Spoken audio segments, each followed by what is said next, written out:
बस इतना ही तो फॉर्मूला है, एक लाइन पकड़ लो, बेड़ा पार है। आदि में पुण्यास ओ तुलसी संगत साधु की, हरहि कोट अपराध। थोड़े से सत्संग से करोड़ों पाप भस्म हो जाते हैं। तो एक छोटा सा दृष्टांत सुनाती हूँ, सत्संग का महत्व क्या होता है। इस गांव का नाम है भवनपुरा है? मान लेते हैं कि भवनपुरा की ही बात है। एक संत आए हुए थे और उनकी प्रतिज्ञा थी कि जिसने 101 यज्ञ किए होंगे उसी के हाथ का हम भोजन करेंगे, अन्यथा हम भोजन नहीं करेंगे। और ऐसा कोई भवनपुरा में था नहीं जिसने 101 यज्ञ किए हो तो भोजन करा सके संत को। अब तो संत भूखे थे, गांव वाले परेशान थे, चिंता में थे कि संत भूखा पड़ा है, इस गांव का कल्याण कैसे होगा, चिंतित थे। तो एक वृद्ध पति पत्नी थी, वो बाहर ऐसे बैठकर बरामदे में और बातचीत कर रहे थे। बहू ने अंदर से देखा, कहा आज मेरे जो सास ससुर है ना, ये बड़े चिंतित हैं, क्या बात हुई है, क्या हो गया है। तो अब बहुत ही नई नई आई थी शादी हो करके, बेचारी बाहर नहीं आ सकती थी, मर्यादा में थी, संस्कारित थी बहू। और आजकल की जनरेशन कैसी है, पीछे में कूद पड़ेंगे, देरी नहीं होगी, चाहे 2 लोग बात कर रहे हो चाहे 10 लोग बात कर रहे हो, हमें अपनी बात कहनी है, पीछे में कूद जाएंगे। यही मर्यादा है क्या? हमारी बेटियां पढ़ तो लिए एम.कॉम, न जाने क्या क्या डिग्री ले ली है, लेकिन संस्कार नाम की चीज नहीं है, मर्यादा नाम की चीज नहीं। संस्कार ही न दे तो डिग्री नहीं को, वो तो क्या है, वो डिग्री से होगा भी क्या। डिग्री नहीं को। अब बहू ने सोचा कि सासू माँ जब अंदर आए तब तो पूछो कुछ। थोड़ी देर बाद वो सासू माँ अंदर गई। बहू ने बड़े नम्र भाव से पूछा, माँ जी क्या हुआ है? कहा कुछ नहीं बेटा, गांव में संत आए हुए हैं। तो फिर कि उनकी प्रतिज्ञा है कि जिसने 101 यज्ञ किए होंगे उसी के हाथ का हम भोजन करेंगे, अन्यथा हम भोजन नहीं करेंगे। तो गांव वाले सारे हार गए, भोजन नहीं करा पाए संत को। उन्होंने कहा माँ जी इसमें क्या बड़ी बात है? अच्छा तुम्हें बड़ी बात नहीं लग रही?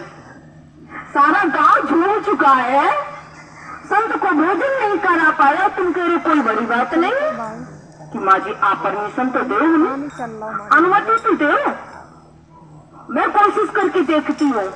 सास ने कहा अच्छा बड़े बड़े बह जा गड़रिया काय मांगे। सास ने कहा अरे माँ जी कोई बात नहीं, कोशिश करने में क्या जाता है, कोशिश ही तो करनी है, देखती हूँ खा लेंगे तो ठीक है, नहीं खाएंगे तो कोई बात नहीं है। तो जब बहू का नम्र भाव देखा तो सास ने आज्ञा दे दी। बहू ने तुरंत नहाया और नहा करके अपने रसोई में पहुंच गई। जब भोजन बना रही थी तो भगवान का कीर्तन कर रही थी, कीर्तन कर रही थी। शायद आप लोग भी करते होंगे, करते हैं सभी। कौन कौन करता है भोजन बनाते समय कीर्तन? कौन करता है? 1 2 3, 3 ही लोग हैं, है? सभी को करना चाहिए। आज इतना अच्छा साधन है, मोबाइल को वहीं रख लो खोल के जहां भोजन बना रही हो, चलने दो कीर्तन, चलने दो प्रवचन, उसका वाइब्रेशन उस भोजन में जा रहा है, भजन का।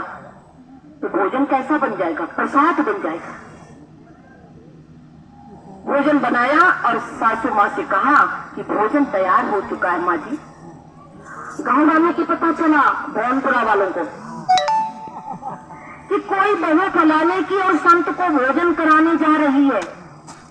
आश्चर्य की बात, सारा गांव झूम चुका था, हार गया था सारा गांव, पुरुष वर्ग हार गया था, संत को भोजन नहीं करा पाया, लेकिन वो बेटी बहू संत को भोजन कराने जा रही है। आगे आगे सास ससुर, पीछे बहू, इसके पीछे सारा गांव जा रहा है देखने के लिए कि देखिए जरा बहू भोजन कैसे कराएगी। पहुंची और संत के सामने पहुंची, थाली रखी, संत ने पीठ घुमा ली, मुख मोड़कर बैठ गए। कहा कि महाराज जी कोई गड़बड़ हो क्या? कोई गड़बड़ है? तो संत ने कहा तुम्हें पता नहीं है कि हमारा की पता है ना कि जिसने 101 यज्ञ किए होंगे वही आपको भोजन करा सकता है। पता है ना मुझे आपकी शर्त का। तो आपने कैसे किए 101 यज्ञ? कहा सुन लो महाराज। उसने एक छोटा सा दोहा कह दिया। क्या कह दिया?